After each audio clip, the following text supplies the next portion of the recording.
사무엘하 21장 1절. 다윗의 시대에 해를 거듭하여 3년 기근이 있으므로 다윗이 여호와 앞에 간구하매 여호와께서 이르시되 이는 사울과 피를 흘린 그 집으로 말미암음이니 그가 기브온 사람을 죽였음이니라 하시니라. 네, 여기에서 보시면 1절에 3년의 기근이 있다고 그래요. 하나님께서 말씀하시는데 사울과 피를 흘린 그 집으로 말미암음이니, 사울이 다윗의 먼저의 왕입니다. 사울이 역대 왕이었고 하나님 앞에 버림을 받은 그 왕임에도 불구하고 그 왕, 선대 왕이 기브온 사람들을 죽인 거에 대한 그 저주로 인해서 3년 동안 기근이 있다는 것입니다. 이것이 의미하는 것은 아무리 악인이라 그래도 하나님께서 하나님 이름으로 세웠던 그 왕이 약속을 하고 약속을 지키지 않았다는 것은 하나님께서 저주를 한다는 뜻을 의미하고 있는 것입니다. 그래서 우리는 어디를 가든지 우리가 입술로서 약속을 하고 악인과의 약속도 우리가 한 약속은 지켜져야지 되고 우리 선조가 한 약속도 우리가 지켜야지 된다는 거예요. 내가 함부로 약속을 하면 그것이 내 후대에 올무가 되고 내 후대를 엮는 그러한 저주받을 수 있는 상황을 만들 수 있다는 거예요. 여기 기브온 사람을 죽이지 못하는 그 이유는 여호수아 9장 1절부터 15절까지 한번 보겠습니다. 이 일의 후에 요단 서쪽 산지 평야와 레바논 앞 대해 연안에 있는 헷 사람과 아모리 사람과 가나안 사람과 브리스 사람과 히위 사람과 여부스 사람이 모든 왕들이 이 일을 듣고 모여서 일심으로 여호수아와 이스라엘에 맞서서 싸우려 하더라. 기브온 주민들이 여호수아가 여리고와 아이에 행한 일을 듣고 꾀를 내어 사신의 모양을 꾸미되 헤어진 전대와 헤어지고 찢겨져서 기운 가죽, 포도주, 부대를 나귀에 싣고 그 발에는 낡아서 기운 신을 신고 낡은 옷을 입고 다 마르고 곰팡이 난 떡을 준비하고 그들이 길갈 진영으로 가서 여호수아에게 이르러 그의 이스라엘 사람들에게 이르되 우리는 먼 나라에서 왔나이다. 이제 우리와 조약을 맺읍시다 하니 이스라엘 사람들이 히위 사람에게 이르되 너희가 우리 가운데에 거주하는 듯하니 우리가 어떻게 너희와 조약을 맺을 수 있으랴 하나 그들이 여호수아에게 이르되 우리는 당신의 종들이니이다 하매 여호수아가 그들에게 묻되 너희는 누구며 어디서 왔느냐 하니 그들이 여호수아에게 대답하되 종들은 당신의 하나님 여호와의 이름으로 말미암아 심히 먼 나라에서 왔사오니 이는 우리가 그의 소문과 그가 애굽에서 행하신 모든 일을 들으며 또 그가 요단 동쪽에 있는 아모리 사람의 두 왕들 곧 헤스본 왕 시혼과 아스다롯에 있는 바산 왕 옥에게 행하신 모든 일을 들었음이니이다. 그러므로 우리 장로들로 우리 나라의 모든 주민이 우리에게 말하여 이르되 너희는 여행할 양식을 손에 가지고 가서 그들을 만나서 그들에게 이르기를 우리는 당신들의 종들이니 이제 우리와 조약을 맺읍시다 하라 하였나이다. 우리의 떡은 우리가 당신들에게로 오려고 떠나던 날에 우리들이 집에서 아직도 뜨거운 것을 양식으로 가지고 왔으나 보소서 이제 말랐고 곰팡이가 났으며 또 우리가 포도주를 담은 이 가죽 부대도 새 것이었으나 찢어지게 되었으며 우리 이 옷도 신도 여행이 매우 길었으므로 낡아졌나이다 한지라. 우리가 그들의 양식을 취하고 어떻게 할지를 여호와께 묻지 아니하고 여호수아가 곧 그들과 화친하여 그들을 살리리라는 조약을 맺고 회중 족장들이 그들에게 맹세하였더라. 여기에서 14절에 보시면 여호와께 묻지 아니하고 그냥 약속을 맺었다는 것이죠. 그래서 기브온 사람들이 여호수아 때에 거짓말을 하려고 낡은 옷과 모든 것을 낡은 것으로 하고 떡도 곰팡이 난 것을 가지고 먼저 여호수아에게 가서 자신들과 언약을 맺자고 그래요. 자신들은 먼 나라에서 왔기 때문에 먼 땅에서 왔기 때문에 자신들을 죽이지 말고 우리와 화친하자고 약속을 하는데 중요한 것은 14절에 여호와께 묻지 않고 그냥 자신들이 마음대로 약속을 했다는 것입니다.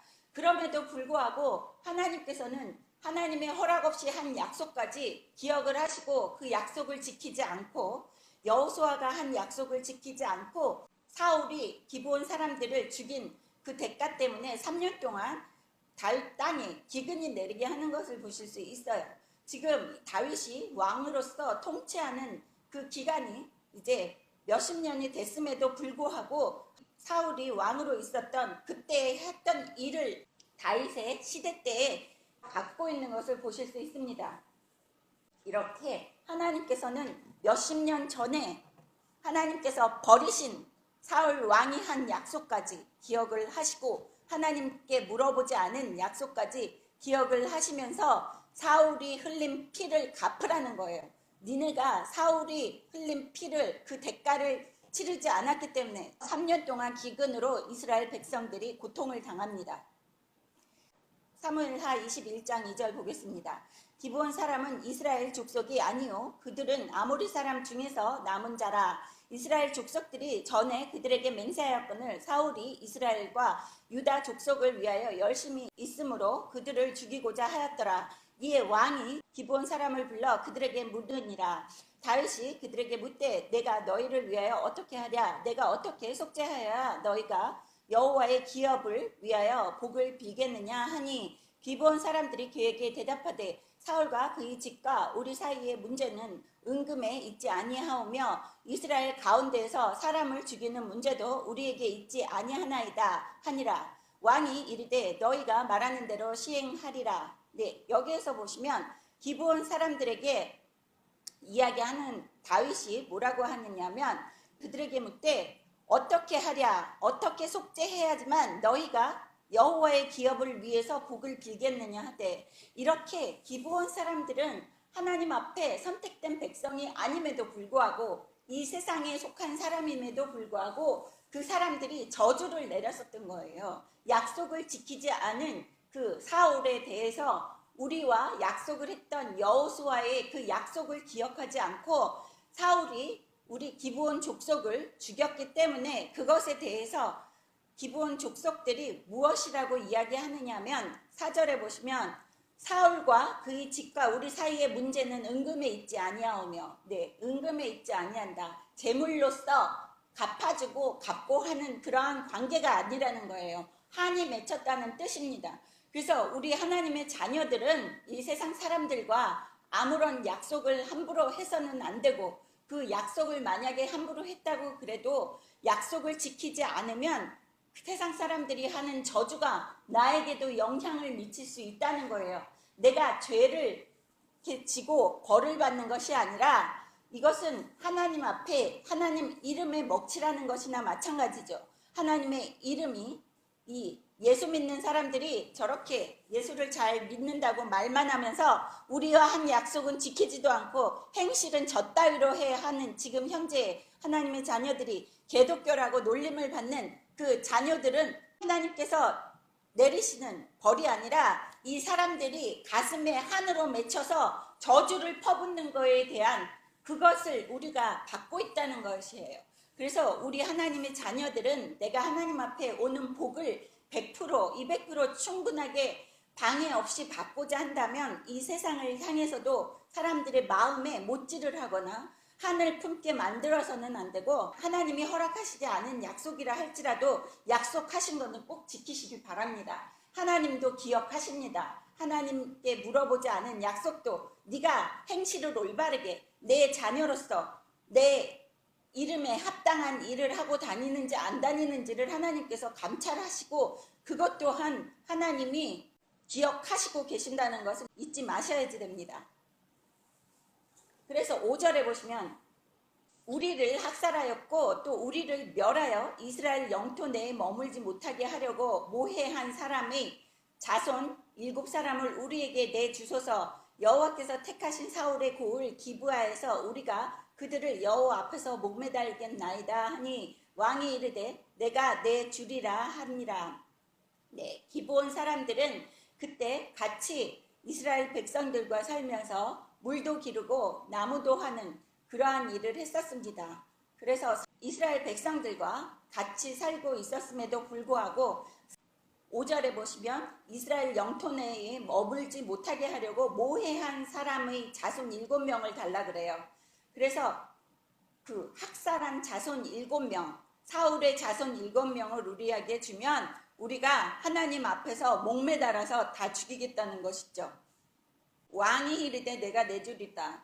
네, 다윗은 7명의 사울의 자손들을 내주겠다고 이야기하는 것을 보실 수 있습니다. 얼마나 두려운 일입니까? 그래서 죄를 함부로 지어서는 안 된다는 거예요. 아무리 예수님이 십자가에 못 박혀 돌아가셨다고 해도 여기에서 그 자손 7명이 목마르다 죽기 전에 회개하면 천국에 갈 수 있어요. 예수의 보혈의 피에 의지해서 현재 우리들은 천국에는 갈 수 있지만 이렇게 죄의 대가로서 벌을 받아야 되는 것은 피할 수가 없다는 것입니다. 대가는, 이 값은 해결을 해야지 되는 거예요. 용서는 받지만. 7절, 그러나 다윗과 사울의 아들 요나단 사이에 서로 여호와를 두고 맹세한 것이 있으므로 왕이 사울의 손자 요나단의 아들 무비보셋은 아끼고 왕이 이에 아야의 딸 리스바에게서 난 자 곧 사울의 두 아들 알모니와 무비보셋과 사울의 딸 메라베에서 난 자 곧 무흘라 사람 바르실레의 아들 아드니엘의 5 아들을 붙잡아 그들의 기브온 사람의 손에 넘기니 기브온 사람이 그들을 산 위에서 여호와 앞에서 목매달아 그들 7사람이 동시에 죽으니 죽은 때는 곡식 베는 첫날 곧 보리를 베기 시작한 때더라. 네, 여기에서 다윗이 요나단의 아들 무비보셋 두 다리를 저는 무비보셋은 아꼈다고 그래요. 리스바는 사울의 첩이었죠. 사울의 첩이 난 두 아들과 또 사울의 딸 메라백에서 난 아들 5명을 붙잡아서 7명을 만들어서 그 기브온 사람 손에 넘겨주었다고 해요. 그래서 그 기브온 사람들은 산 위에서 여호와 앞에서 하나님이 보시게끔 우리가 죄를 짓는 것이 아니라 우리는 약속을 행하지 않은 그 사울의 집안 사람들에게 똑같이 이 대가를 치르는 의미로서 하나님 앞이라고 이야기하는 거예요. 그래서 그들을 목매달게 해서 죽이는 것입니다. 10절 보시겠습니다.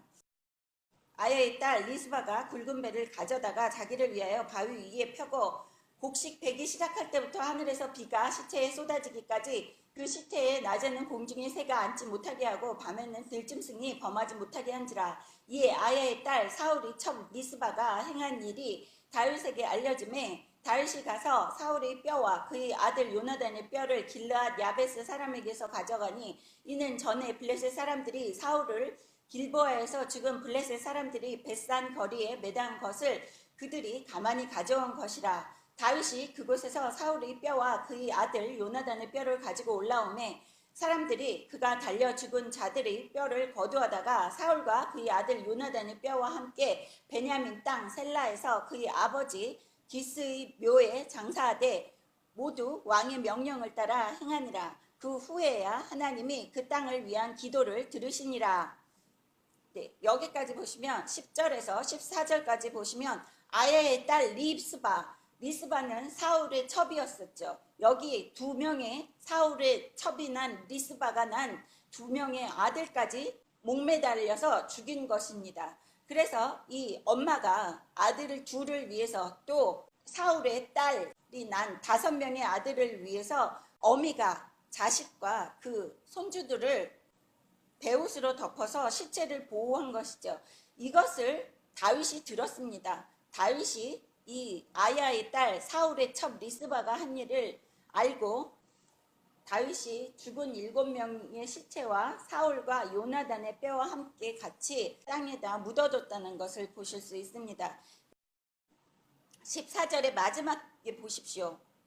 그 후에야 하나님이 그 땅을 위한 기도를 들으시니라. 그제서야 하나님의 진노가 풀렸다는 거예요. 우리가 죄가 있는 상황에서는 하나님께서 기도도 안 들으시는 것입니다.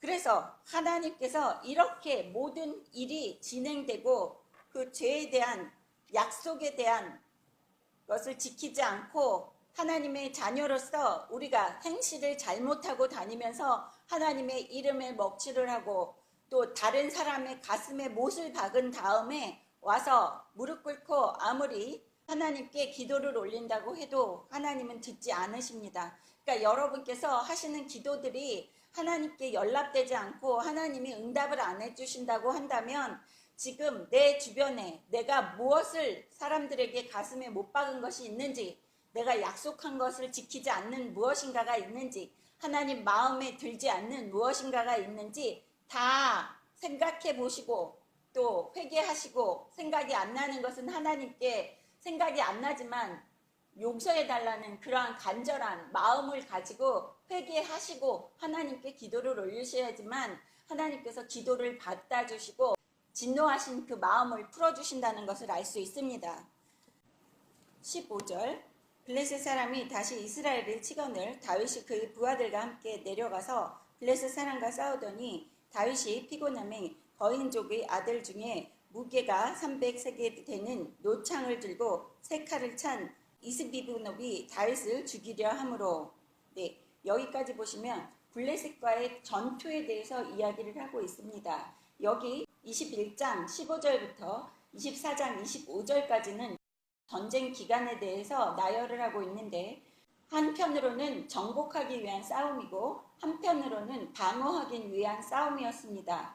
그리고 외부적인 대적들 뿐만이 아니라 그의 내면 속에 자리 잡은 육신의 정욕 또한 다윗의 전쟁의 대상이었습니다. 우리는 다윗이 밧세바와의 간음한 그 사실을 보아도 다윗이 자신의 그 정욕 때문에 또 괴로워하는 전투를 치러야지 되는 이 삼중고를 보실 수 있습니다. 그래서 신약의 신자들이 영적 군사로서의 제약의 세력과 끊임없이 싸움을 전개해 나가야 한다고 이야기하는 것이 여기 다윗이 끊임없이 자신의 정욕과 싸우는 그러한 모습에서 볼 수 있습니다.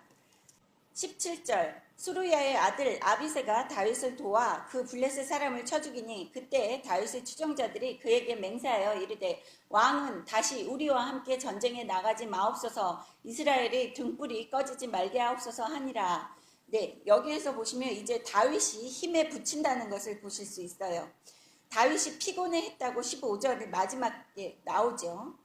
왕이 전쟁터에 나가는 것에 대한 우려스러움을 이 이스라엘의 군사들이 이야기하는 것을 보실 수 있습니다. 18절 그 후에 다시 블레셋 사람과 곱에서 전쟁할 때 후사 사람 십부게는 거인족의 아들 중심 삽을 쳐 죽였고, 또 다시 블레셋 사람과 곱에서 전쟁할 때 베들레헴 사람 야레오르김의 아들 엘하나는 가드 골리앗의 아우 라흐미를 죽였는데 그 자의 창 자루는 배틀채 같았더라. 네, 여기에서 보시면 계속해서 그 블레셋과의 전쟁에서 싸우는 것을 보실 수 있습니다. 여기 다윗의 군사들은 계속해서 블레셋과 싸움에서 이기고 골리앗의 동생까지 창으로 죽이는 그런 것을 보실 수 있습니다. 거인들을 죽일 수 있다는 것은 하나님께서 늘 항상 같이 함께 하셨다는 것이죠. 그래서 이 세상을 향해서 현재를 살고 있는 우리들이 살 때에도 내 힘을 보시지 마시고 나의 능력을 보지 말라는 거예요. 여기 블레셋과의 전쟁에서 거인들을 계속해서 죽이고 이길 수 있는 이 이스라엘 군사들을 보십시오. 이스라엘 군인들은 블레셋의 군인들보다 턱도 없이 작은 체구를 갖고 있는 거예요. 거인이 아닙니다. 힘도 거인과 비교해서는 터무니없이 약한 사람임에도 불구하고 블레셋의 군사들, 거인들을 다 쳐 죽이죠. 20절 또 가드에서 전쟁할 때 그곳에 키가 큰 자 하나는 손가락과 발가락이 각기 6개씩 모두 24개가 있는데 그도 거인족의 소생이라.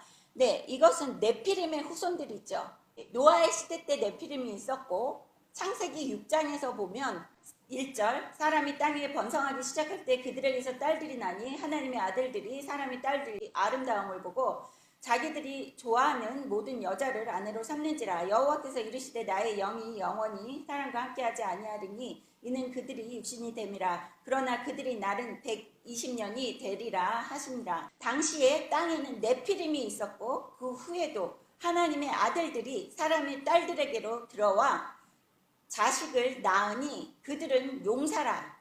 여기에서 네피림이 있었다는 것을 보실 수 있죠.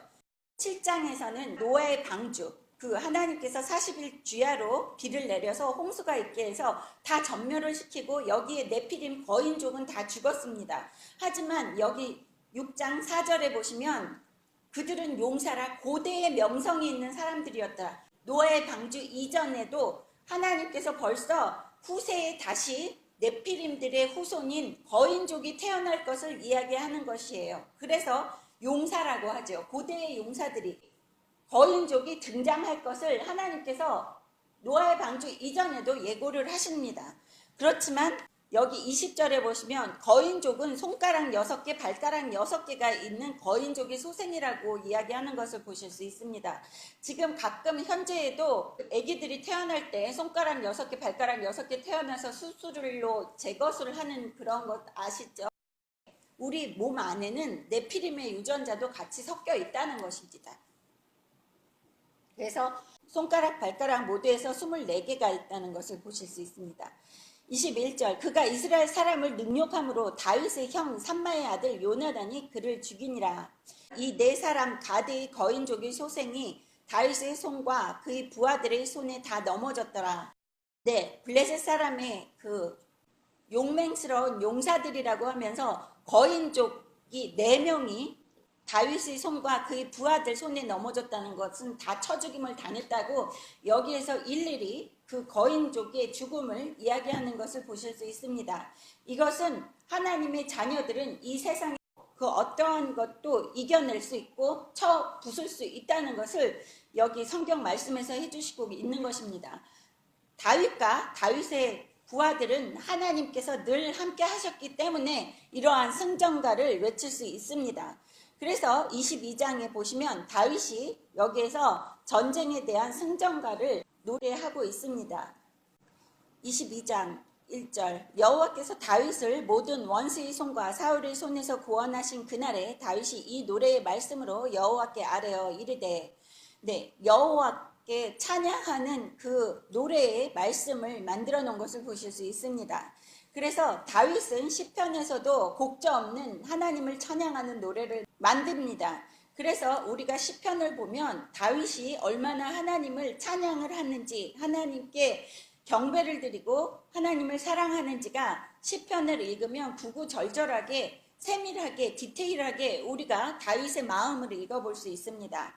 2절 이르되 여호와는 나의 반석이시오 나의 요새시오 나를 위하여 나를 건지시는 자시오 내가 피할 나의 반석이 하나님이시오 나의 방패시오 나의 구원의 뿌리시오 나의 높은 망대시오 그에게 피할 나의 피난처시오 나의 구원자시라 나를 폭력에서 구원하셨도다 라고 이렇게 하나님을 찬양하는 것을 보실 수 있습니다. 이 구절들 하나하나가 여러분의 삶에서 이루어지고 여러분의 입술에 찬양으로 남기를 주님의 이름으로 축원합니다.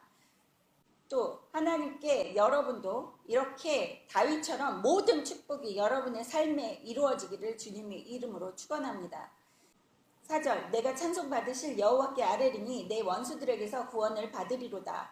사망의 물결이 나를 애우고 불의 창수가 나를 두렵게 하였으며 수월의 줄이 나를 두르고 사망의 올무가 내게 이르렀도다. 내가 환난 중에서 여호와께 아뢰며 나의 하나님께 아뢰었더니 그가 그의 성전에서 내 소리를 들으시며 나의 부르짖음이 그의 귀에 들렸도다. 이에 땅이 진동하고 떨며 하늘의 기초가 요동하고 흔들렸으니 그의 진노로 말미암음이로다. 그의 코에서 연기가 오르고 입에서 불이 나와 사름이여 그 불에 숯이 피었도다. 그가 또 하늘을 들이우고 강림하시니 그의 발 아래는 어두캄캄하였도다. 구룹을 타고 나르시며 바람 날개 위에 나타나셨도다. 그가 흑암 곧 모인 물과 공중이 빽빽한 구름으로 둘린 장막을 삼으시며 그 앞에 있는 광채로 말미암아 숯불이 피었도다. 여호와께서 하늘에서 우레소리를 내시며 지존하신 자가 음성을 내시며 화살을 날려 그들을 흩으시며 번개로 무찌르셨도다. 여기에서 보시면 하나님께서 그 기도를 들으시고 하나님의 진노를 이 자연을 통해서 다 나타내시는 모습을 보실 수 있습니다. 그리고 하나님께서 어떻게 자신의 원수들에게 갚아주시는지를 다윗은 계속해서 여기에서 나열을 하고 있습니다. 15절 화살을 날려 그들을 흩으시며 번개로 무찌르셨도다. 이럴 때 여호와의 꾸지람과 콧김으로 말미암아 물밑이 드러나고 세상의 기초가 나타났도다. 여호와의 콧김이라는 것은 이 자연 세상에서 일어나는 그 화산의 폭발 같은 그러한 것을 이야기하고 계시는 것입니다. 17절 그가 위에서 손을 내미사 나를 붙드시며 많은 물에서 나를 건져내셨도다. 나를 강한 원수와 미워하는 자에게서 건지셨으며 그들은 나보다 강했기 때문이로다. 네, 여기 18절에 보시면 중요한 것이 하나님께서 다윗을 건져주셨다고 그래요. 또 강한 원수와 미워하는 자에게 건지셨는데 그것은 다윗보다 그 원수와 다윗을 미워하는 자들이 더 강했기 때문에 건져내셨다는 거예요.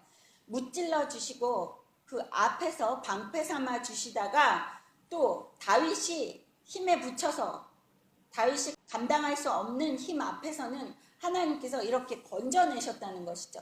아예 그 원수들의 힘이 다윗에게 미치지 못하게 건져서 하나님께서 숨겨주셨다는 것입니다. 하나님이 앞에서 막아주시고 하나님이 대신 싸워주셨다는 의미로서 건져내셨다고 하는 이야기입니다. 19절 그들이 나의 재앙의 날에 내게 이르렀으나 여호와께서 나의 의지가 되셨도다. 나를 또 넓은 곳으로 인도하시고 나를 기뻐하심으로 구원하셨도다.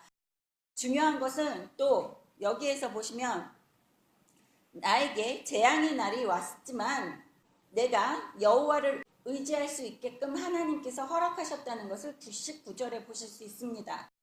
현재를 살고 있는 우리들이 내 앞에 어떠한 재앙이 와도 우리가 하나님께 부르짖으며 하나님을 의지하면 하나님께서 우리에게 의지할 수 있도록 허락하신다는 것입니다. 그것은 항상 우리가 하나님 앞에 죄가 없을 때만 그렇게 되는 것입니다. 죄가 없을 수는 없지만 예수 보혈의 피에 의지해서 우리의 죄를 회개하고 예수님의 보혈로 깨끗함을 받았을 땐 하나님께서 이렇게 우리를 건져내시고 재앙의 날에 우리에 의지할 수 있는 피난처가 되시는 곳입니다. 또 여기 20절에 보시면 나를 기뻐하심으로 구원하셨도다. 내가 하나님 앞에 기뻐하는 자가 아니면 하나님께서 나를 구원 안 하세요. 내가 하나님의 도움을 못 받고 하나님께서 나를 구원 안 하신다는 것은 하나님이 나를 기뻐하시지 않는다는 소리입니다. 그래서 모세오경을 읽고 사복음서를 읽어서 하나님이 어떻게 해야지만 나를 기뻐하시는 사람으로 나를 만들 수 있는지, 내가 하나님께 기쁨이 될 수 있는지를 아셔야지 된다는 것입니다. 21절 여호와께서 내 공의를 따라 상 주시며 내 손의 깨끗함을 따라 갚으셨으니 21절에도 보십시오. 내가 어떻게 행동하느냐에 따라서 내게 상을 주신다는 거예요. 상 받을 짓을 못 해놓고 상 달라고 하면 상이 없다는 것입니다. 그리고 또 내 손의 깨끗함을 따라 갚으셨으니 내가 죄악이 내 손에 가득했다면 그 죄악에 대한 대가로서 내가 그 대가를 치러야지 된다는 것입니다. 하지만 내 손이 깨끗하다. 하나님께서 대신해서 갚아주신다는 것이죠. 그 사람들이 나에게 갚을 게 있게 만들지 말라는 거예요. 나를 순수하고 깨끗하게 만들어서 내가 행실이 깨끗해서 이유 없이 나를 공격하는 사람들은 하나님께서 다 갚아주신다는 것입니다. 그렇지만 뜻이 이유가 있이 그 사람들이 나를 공격하면 할 수 없이 내가 당할 수밖에 없다는 거예요. 그것이 무엇이냐 하면 기브온 사람들이 사울의 일로 저주를 퍼부어서 3년 동안 이스라엘에 기근이 있게끔 한 것도 하나님께서 이스라엘 손에 깨끗함이 없다는 것을 아시고 그 저주가 이스라엘 백성들에게 임하게끔 하나님께서 막아주시지 않고 기브온 사람들의 그 저주가 온전하게 이스라엘 백성들에게 내려져서 3년의 기근이 도래한 거죠. 이렇게 짧은 몇 마디 안에 깊은 뜻이 있다는 것을 여러분은 보셔야지 되는 것입니다. 22절 이는 내가 여호와의 도를 지키고 악을 행함으로 내 하나님을 떠나지 아니하였으며 내가 하나님의 말씀에 순종하고 하나님을 떠나지 아니하고 곁에 붙어 있었기 때문에 하나님의 은혜가 나한테 임했다는 뜻입니다. 23절 그의 모든 법도를 내 앞에 두고 그의 규례를 버리지 아니하였음이로다. 내가 또 그의 앞에 완전히 스스로 지켜 죄악을 피하였나니 그러므로 여호와께서 내 의대로 그의 눈앞에서 내 깨끗한 대로 내게 갚으셨도다. 자비한 자에게는 주의 자비함을 나타내시며 완전한 자에게는 주의 완전하심을 보이시며 깨끗한 자에게는 주의 깨끗하심을 보이시며 사악한 자에게는 주의 거스르심을 보이시리이다. 주께서 공고한 백성은 구원하시고 교만한 자를 살피사 낮추시리이다. 여호와여 주는 나의 등불이시니 여호와께서 나의 어둠을 밝히시리이다. 내가 주를 의뢰하고 적진으로 달리며 내 하나님을 의지하고 성벽을 뛰어넘나니 하나님의 도는 완전하고 여호와의 말씀은 진실하니 그는 자기에게 피하는 모든 자에게 방패시로다. 여기에서 보시면 내가 의의 길로 행하고 내가 하나님께 완전하다라는 뜻은 하나님 앞에 죄 짓지 않고 온전하게 쓸 수 있다는 그러한 의미를 내포하고 있는 것입니다. 그렇게 내가 완전하고 하나님 앞에 흠없고 하나님이 기뻐하시는 사람이 어떻게 돼야지 되는지를 여기에서 계속해서 나열하고 있는 것입니다.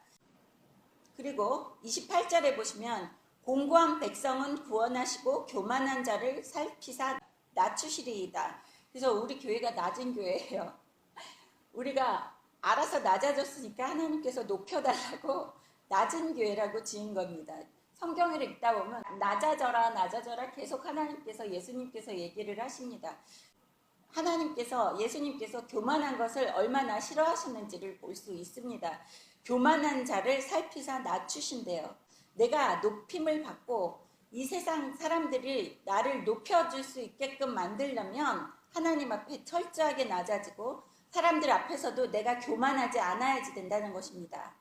또 여호와여 주는 나의 등불이시라 그랬죠. 어두움을 밝혀주시고 나를 온전하게끔 온전한 길로만 다닐 수 있게끔 나를 환하게 비춰주신다는 것입니다. 30절에 중요한 것은 내가 그렇게 온전하게 하나님께 기쁨이 되었을 때는 적진으로 달려나가도 하나님을 의지할 때 성벽을 뛰어넘는 그러한 힘을 준다는 것이죠. 내가 지지 않고 완벽하게 승리할 수 있게끔 하나님께서 나에게 힘을 보태주시고 나의 방패가 되신다고 31절에 보십니다. 또 여호와께 피하는 모든 자에게는 하나님께서 우리의 방패가 되신다는 이야기를 하고 있습니다. 32절 여호와 외에 누가 하나님이며 우리 하나님 외에 누가 반석이냐. 여기에서 오로지 이 세상에 하나님은 하나뿐이시고 하나님 위에는 그 어떤 신도 존재하지 않는다는 것을 이야기하는 것이고 하나님께만 의로움과 하나님만 우리의 진정한 신이라는 거 이야기하는 것을 보실 수 있습니다. 33절 하나님은 나의 견고한 요새시며 나를 안전한 곳으로 인도하시며 나의 발로 암사슴 발 같게 하시며 나를 나의 높은 곳에 세우시며 여기에서 하나님께서 견고한 요새다. 그 어떠한 적군들도 침투를 하지 못하고 안전한 곳이라는 이야기고 나의 발로 암사슴 발 같게 하시며 나를 험난한 길로 걸어가게 안 하신다는 것입니다. 그리고 또 중요한 것이 나를 나의 높은 곳에 세우시며 하나님께서 우리 이름을 높이 세워주신다는 거예요. 지금 현재를 살고 있는 우리들도 하나님께 의지하고 하나님만 바라보고 살면 하나님께서 나를 이 세상에서 머리가 되고 꼬리가 되지 않게끔 해주신다고 신명기 28장에서 하신 말씀을 여기 다윗이 다시 한번 이야기하는 것입니다. 35절 내 손을 가르쳐 싸우게 하시니 내 팔이 노트화를 당기도다. 하나님께서 나를 모든 것을 배울 수 있게끔 지혜도 허락하신다는 것입니다. 가르치신다고 해요. 36절 주께서 또 주의 구원의 방패를 내게 주시며 주의 온유함이 나를 크게 하셨나이다. 내 걸음을 넓게 하셨고 내 발이 미끄러지지 아니하게 하셨나이다. 내가 내 원수를 뒤쫓아 멸하여 싸우며 그들을 무찌르기 전에는 돌이키지 아니하였나이다. 내가 그들을 무찔러 전멸시켰더니 그들이 내 발 아래에 엎드러지고 능히 일어나지 못하였나이다. 이는 주께서 내게 전쟁하게 하려고 능력으로 내게 띄우사 일어나 나를 치는 자를 내게 굴복하게 하셨사오며 주께서 또 내 원수들의 등을 내게로 향하게 하시고 내게 나를 미워하는 자를 끊어버리게 하셨음이니이다. 그들이 도움을 구해도 구원할 자가 없었고 여호와께 부르짖어도 대답하지 아니하셨나이다. 내가 그들을 땅에 티끌같이 부스러뜨리고 거리 진흙같이 밟아 헤쳤나이다. 주께서 또 나를 내 백성이 다툼에서 건지시고 나를 보전하사 모든 민족의 으뜸으로 삼으셨으니 내가 알지 못하는 백성이 나를 섬기리이다. 43절까지는 하나님께서 다윗과 함께 하시면서 원수의 손에서 구출하시고 또 모든 전쟁에서 이기게 하시고 이름까지 높여주셨다는 것을 다윗의 입술로서 찬양하는 것을 보실 수 있습니다. 근데 44절에 보시면 내 백성의 다툼에서 건지시고 이것은 압살롬과 세바 또 반역자들의 손에서 건지셨다는 그 이야기를 다윗이 빠뜨리지 않고 하는 것을 보실 수 있습니다. 그래서 내 백성이 다툼에서 건지셨다고 이야기하는 것을 보실 수 있습니다. 하나하나 다윗은 하나님이 자신에게 해주신 그 은혜를 기억하고 하나님께 감사하는 모습을 볼 수 있습니다. 45절 이방인들이 내게 굴복하며 그들이 내 소문을 귀로 듣고 곧 내게 순복하리로다. 이방인들이 쇠약하여 그들의 견고한 곳에서 떨며 나오리로다. 여호와의 사심을 두고 나의 반석을 찬송하며 내 구원의 반석이신 하나님을 높일지로다. 이 하나님이 나를 위하여 보복하시고 민족들이 내게 복종하게 하시며 나를 원수들에게서 이끌어내시며 나를 대적하는 자 위에 나를 높이시고 나를 강포한 자에게서 건지는도다. 이러므로 여호와여 내가 모든 민족 중에서 주께 감사하며 주의 이름을 찬양하리이다. 여호와께서 그의 왕에게 큰 구원을 주시며 기름 부음 받은 자에게 인자를 베푸시며 영원하도록 다윗과 그 후손에게로다 하였더라. 아멘. 기도하시겠습니다. 하나님 아버지 감사합니다. 하나님 아버지 다윗처럼 우리가 축복받기 위해서는 어떻게 행동을 해야지 되는지를 말씀으로 배웠습니다. 다윗이 얼마만큼 하나님을 경배하고 경외하고 두려워하며 하나님께 의지하고 또 하나님을 찬송했는지를 볼 수 있었습니다. 그러므로 인하여 하나님께서 얼마나 다윗의 힘이 되시고 다윗의 이름을 높여주셨는지 또한 배웠습니다. 이 성경에 하나님께 축복받는 다윗의 삶의 모습이 우리의 모습이 될 수 있고 또 아버지 앞에 온전하게 부르짖으며 아버지의 도움이 우리에게 임하는 그러한 놀라운 삶을 허락하여 주시옵소서. 우리의 방패가 되어 주시기를 간절히 바라옵나이다. 감사드렸고 우리 주 예수님의 이름으로 기도드렸습니다. 아멘.